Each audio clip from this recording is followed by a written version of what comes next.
Have you ever walked into a room and felt like you were the least qualified person there? You look around and everyone seems so confident, so collected, so sure of themselves. Meanwhile, you're quietly wondering how you even got invited.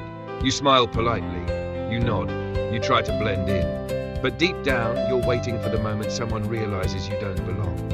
It's that lingering thought. What if they find out I'm not as capable as they think I am? That feeling has a name. It's called imposter syndrome. And if you've ever felt it, you are far from alone. In fact, some of the most successful people you can think of, authors, scientists, leaders, performers, have admitted they've felt it too.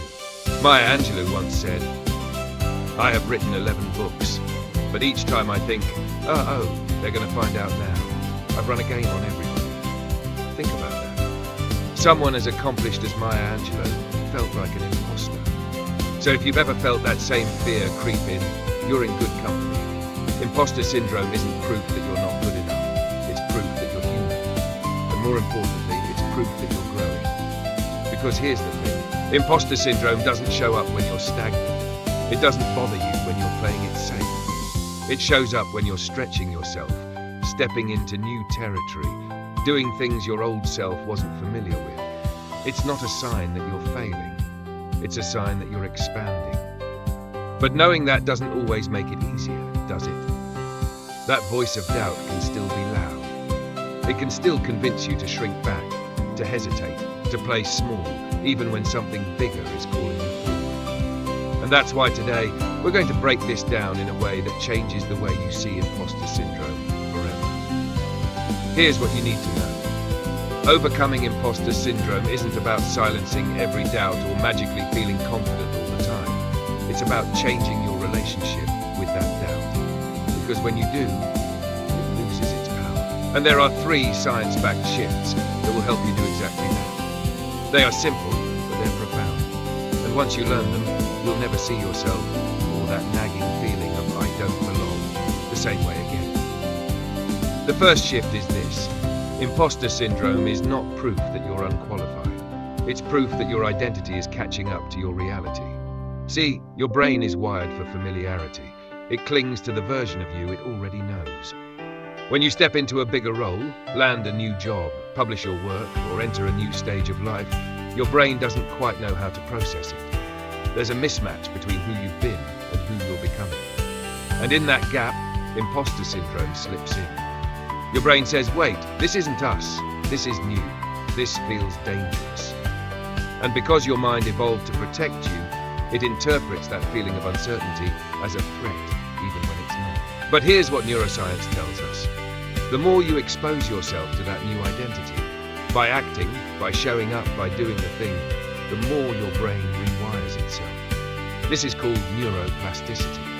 You literally train your mind to recognize the new version of you as normal. Think about the first time you started a new job. Everything felt overwhelming. You doubted yourself constantly.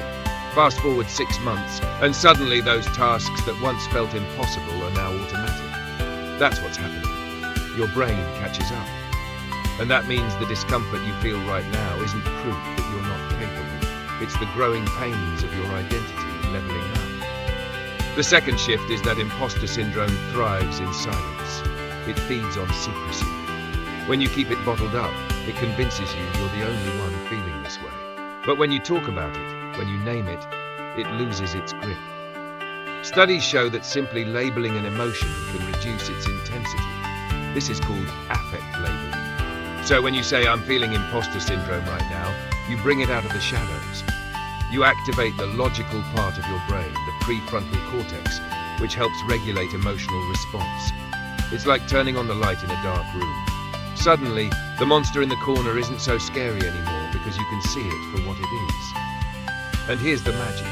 When you talk about it with others, you realize you're not alone. You'll be amazed how many people around you, people you admire, people who seem effortlessly confident, are quietly battling the same thoughts. And when they share their stories, something shifts. You stop feeling broken. You start feeling connected. Vulnerability is contagious in the best way. The very act of admitting, "Hey, I feel this too," makes everyone breathe easier. Now the third shift, and this is the one that changes everything.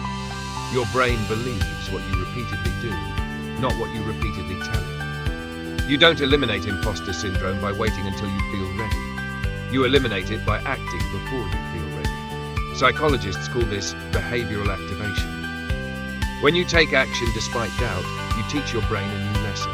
I can do hard things, even while feeling uncertain. Every time you show up, every time you raise your hand, every time you speak up in a meeting or share your idea or apply for the thing you're scared to apply for, you're stacking evidence in your favor. You're building what's called self-efficacy, the belief in your ability to handle challenges. And here's the kicker. Confidence isn't a prerequisite for action. It's the result of action. You don't wait to feel fearless and then leap. You leap scared, and then fear loosens its grip. Over time, this rewires your brain's association. What once triggered self-doubt becomes familiar. That's how growth works. But let's get even more practical. The next time you feel imposter syndrome rising, here's what I want you to do. Pause and name it. This is imposter syndrome. Breathe deeply. Remind yourself, this means I'm growing. This is what stretching feels like. Then ask yourself, what's one small action I can take right now, even while feeling this way? Not 10 steps, just one. Maybe it's sending the email. Maybe it's speaking up once in that meeting. Maybe it's submitting the application. That small action is how you reclaim power from the voice of doubt.